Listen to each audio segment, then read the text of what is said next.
नमस्कारम। करचरण कृतं वा कायजं कर्मजं वा श्रवणनयनजं वा मानसं वा पराधम्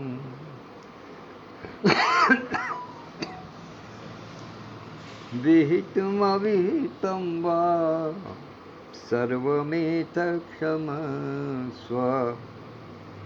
जय जय करुणाब्धे श्री महादेव शंभो।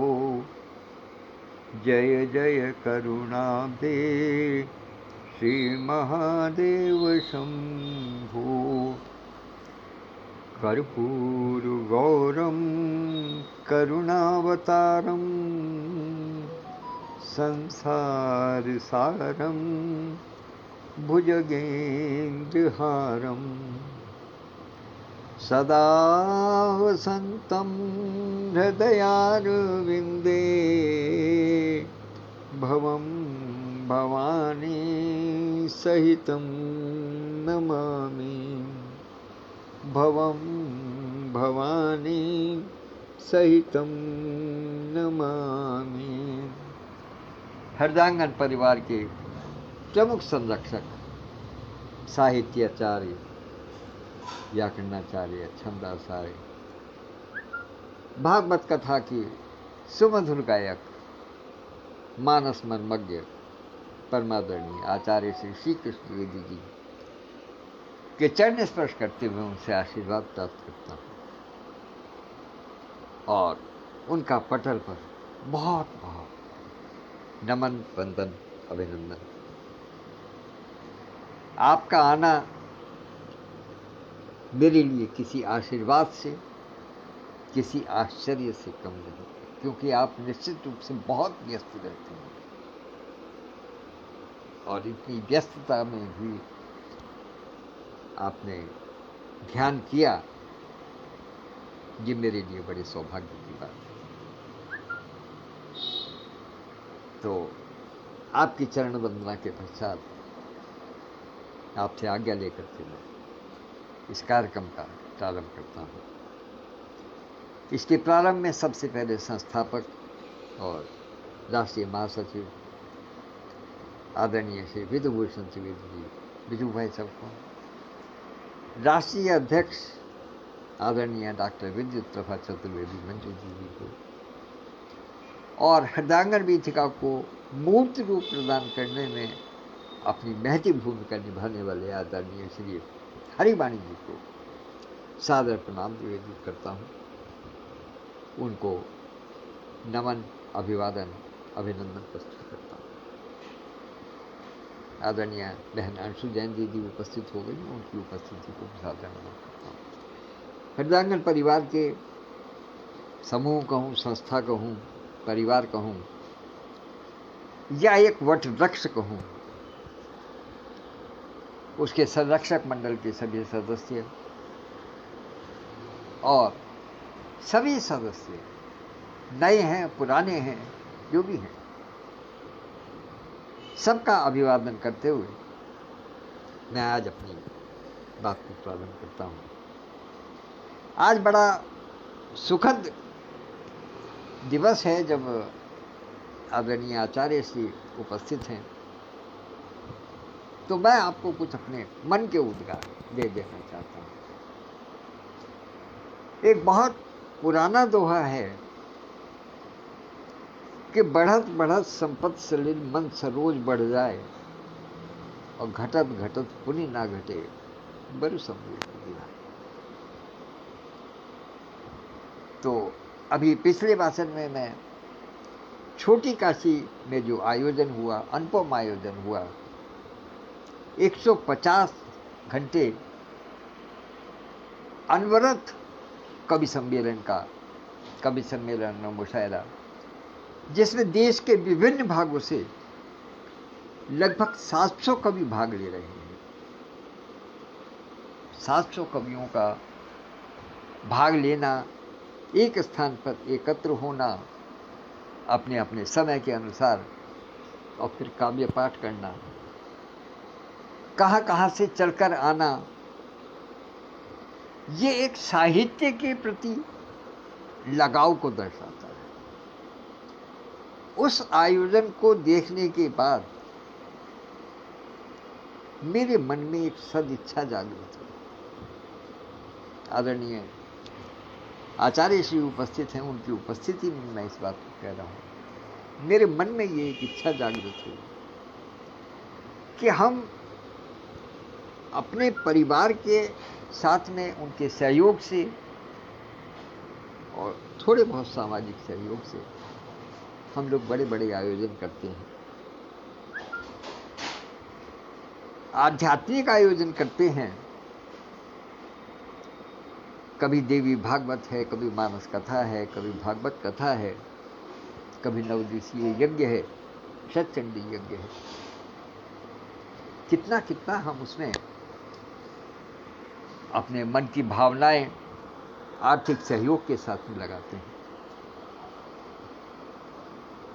आदरणीय सत्यप्रकाश जी भी उपस्थित हो गए हैं, वो भी अपने आप में एक स्तंभ हैं समाज के लिए, और समाज के लिए कुछ कर गुजरने की ऊर्जा, उष्मा, जिजीविषा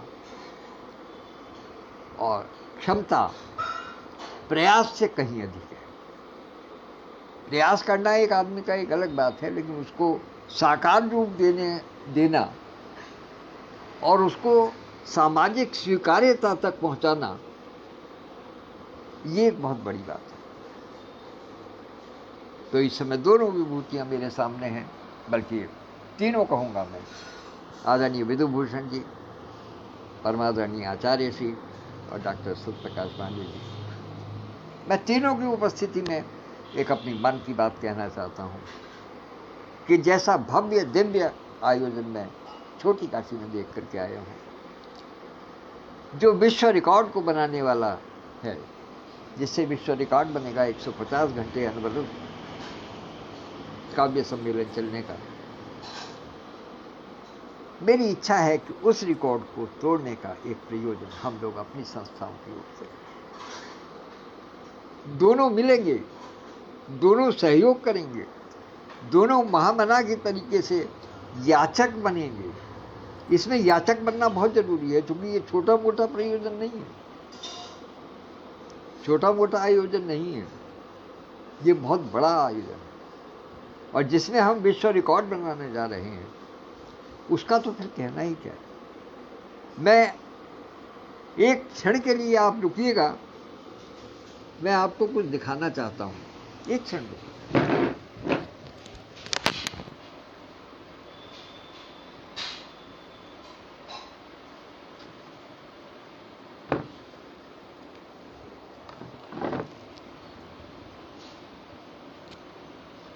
वहां से प्राप्त ये दुपट्टा और माता दुर्गा की चित्र, साथ में ये एक प्रमाण पत्र, जिसमें आप देख रहे होंगे मेरा नाम भी छपा है, नाम से सबके बने हुए मढ़ा हुआ है बाकायदा फ्रेम के साथ में, शीशे के फ्रेम में ये प्राप्त हुआ। और उसके साथ में पारितोषिक के रूप में ये एक छोटा सा मावे का पैकेट, मेवा, ये मुझे, तो ये इतना सब किया तो मैं नहीं समझता कि इससे अतिरिक्त फिर किसी और सम्मान की आवश्यकता रह जाती। मेरी समझ में इससे अतिरिक्त फिर और किसी सम्मान की क्या आवश्यकता, ये बहुत है। फिर सबके रहने की व्यवस्था, क्योंकि एक समय में कम से कम 50-55 लोग रहते हैं। उनके निवास की व्यवस्था, उनके जलपान की व्यवस्था, उनकी चाय पानी की व्यवस्था, उनके भोजन की व्यवस्था, उनके रात्रि विश्राम की व्यवस्था, उनके रजिस्ट्रेशन की व्यवस्था। रजिस्ट्रेशन इस लिहाज से कि ताकि ये पता चल सके कि कौन व्यक्ति कब आ रहा है और उसका नंबर कितनी देर में आएगा, वो उसको बताया जा सकता। तो ये सारी व्यवस्था, और सबसे बड़ी बात स्थान की व्यवस्था। ऐसा स्थान जिसमें कि सब एक स्थान पर समाहित हो सके, अर्थात भोजन की व्यवस्था भी वहीं हो, ठहरने की व्यवस्था भी वहीं हो, विशेष रूप से स्त्री पुरुषों के लिए अलग व्यवस्था हो, और जो आयोजन स्थल है जहाँ मुख्य आयोजन हो रहा है वहाँ भी हो। और फिर जब ये सारी व्यवस्थाएं हमारे पास एकत्रित हो जाती हैं, तब उसके बाद में जो वर्ल्ड रिकॉर्ड का जो ऑफिस है वहाँ पर रजिस्ट्रेशन कराना होगा कि हम ये करने जा रहे हैं। तो उनके टीम के 2-3 सदस्य हर समय वहाँ बने रहते हैं, बारी बारी से उनके नंबर लगे रहते हैं, और एक स्टॉप वॉच लगी रहती है जो कि बताती है कि कितना समय हो गया है। मैंने जो आज चित्र साझा किया है उसमें आपने देखा होगा कि मेरा नंबर 97 घंटे के बाद आया है, 97 आवर्स के बाद आया है इस आयोजन के शुरू होने के बाद। तो ये सारी व्यवस्थाएं हैं, निश्चित रूप से ये आर्थिक बोझ डालने वाली भी हैं, और एक तरीके से देखा जाए तो यदि टीम छोटी है तो थकाने वाली भी हैं, और निश्चित रूप से एक लगन तो लगानी होगी। और इतने बड़े आयोजन को करने के लिए, सोचने के लिए, इसकी ओर आगे बढ़ने के लिए समय भी पहले से पहुंच जाए।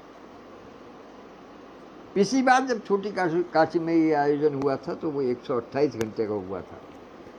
इस बार अपने ही रिकॉर्ड को तोड़ने के लिए 150 घंटे का आयोजन किया, और जब उनके पास सारी व्यवस्थाएं एक प्रकार से थी, पहले से निर्मित हैं, तब उनको इस कार्यक्रम को करने में, सोचने में, व्यवस्था बनाने में 4 वर्ष का समय लगा है, 128 घंटे से 150 घंटे तक के आयोजन में।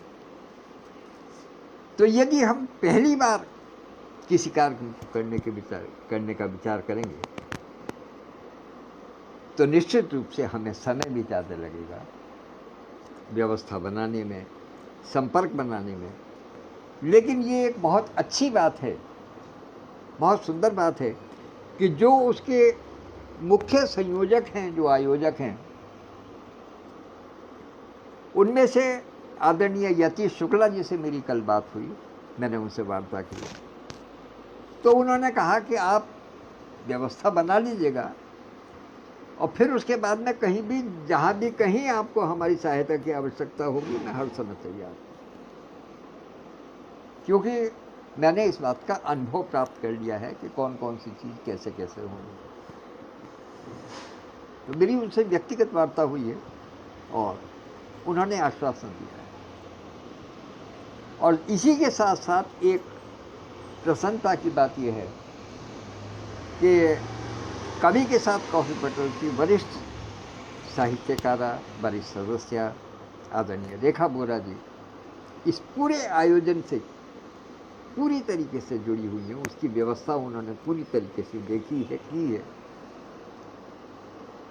तो इसलिए उनका भी पूरा पूरा सहयोग हमें प्राप्त हुआ। तो इसलिए ये मेरे मन की आशा थी, एक मन की बात थी, जो मैंने सवेरे कहा था कि मैं इस विषय में कुछ चर्चा करना चाहूँगा, कुछ अनुभव देना चाहूँगा खट्टे मीठे। तो अनुभव तो मैंने कवि के साथ कॉफ़ी पटल पर दिए, जो मुझे वहाँ प्राप्त हुए, जो मेरे शरीर को प्राप्त हुए, मैंने वो अनुभव वहाँ दिए। लेकिन यहाँ मैं वो अनुभव दे रहा हूँ जो कि मेरे मन को प्राप्त हुए। मैं इस बात के लिए नहीं कहता कि ये कब हो, किस प्रकार से हो, कितना इसमें समय लगे, लेकिन ये मन के कोने में जो इच्छा जागृत हुई है, मैं समझता हूँ इस विषय में हम लोग विचार अवश्य करना चाहेंगे और उसमें मेरी जो भी भूमिका आप लोग देना पसंद करेंगे मैं उसको स्वीकार करूँगा। इन्हीं शब्दों के साथ में एक बार पुनः परमादरणीय आचार्य श्री के चरणों में नमन प्रस्तुत करता हूँ। आदरणीय भाई विदुभूषण जी, आदरणीय डॉक्टर विद्युत प्रभा चतुर्वेदी, मंजू जी, डॉक्टर प्रकाश पांडे जी, सब लोगों ने जो मुझे आशीर्वाद दिया है इस समय, इस बात पर जो संकेत दिए हैं, उन सबका आभार व्यक्त करता हूँ। कल पुनः इसी समय अपने वाचन के लिए उपस्थित हूँ। तब तक के लिए आगे धन्यवाद, नमस्कार।